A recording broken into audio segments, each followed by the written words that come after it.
You guys as a defense, coaches and players always talk about one snap and clear. And being as competitive as you are, nobody likes to see a lot of points go up on the scoreboard. What's the teaching process like when you're trying to go one snap and clear and sort of erase 59 points from the memory of your coaches and players? Well, you got to get over it. I mean, it's time to move on. And you know what you do with something like that is you learn from your mistakes. You learn from what went wrong. You try to get it corrected. And game of football anymore is like fast break basketball. Sometimes those games get away from you. It's not like 10 years ago where the coach would get up 28 points and shut it down. And, when we got into that fourth quarter, I got all the starters out of the game. We played seconds and thirds the rest of the way in, and I don't worry too much about the score anymore. At that point, the game was over. So what we got to do is we just got to shorten the package up a little bit, get back to what we're doing, and play. That first game for us traditionally has been tough, and that was tough again Saturday night. Coach Jones talked about, and some of your players have talked about, how the penalties can kill you. You had a couple of guys jump off sides, you had a late hit, that kind of thing.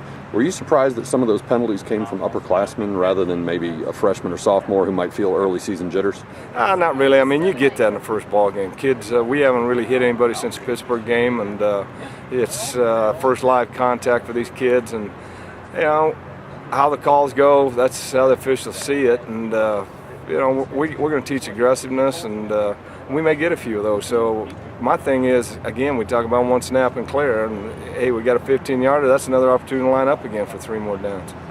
Baylor obviously had a lot of talent on offense, but as much as anything, they also played that fast break style. And you've always talked about wanting to get fresh legs in there.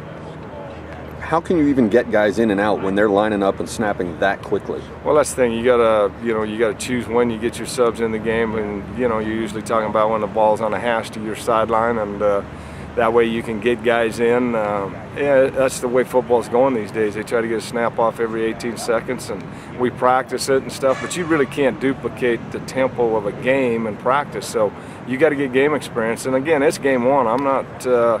I don't like what happened, but it's game one, and I'm not in panic mode yet.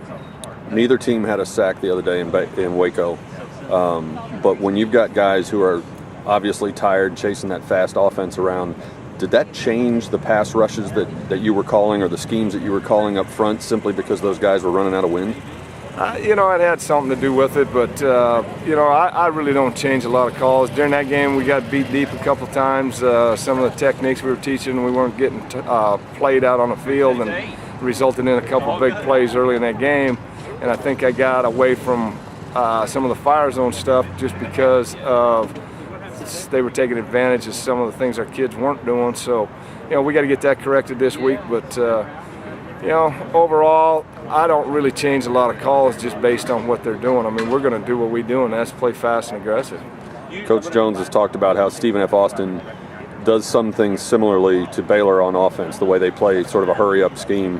How similar are their schemes, and what can you take out of the Baylor game that'll help you this weekend against Stephen F.? Well, I always say the biggest gain is between game one and game two, and Stephen F. and Baylor are a lot alike. They're going to run that fast pace, spread offense, going to throw the ball all over the field, and it's another 80 to 90 snaps. We took, I think, 76 snaps in that game of getting used to playing that, and like I said, the kids, they'll get used to that tempo as they practice at that speed. You just can't do it with a scout team and get the plays in, so I think you'll see a big improvement this week.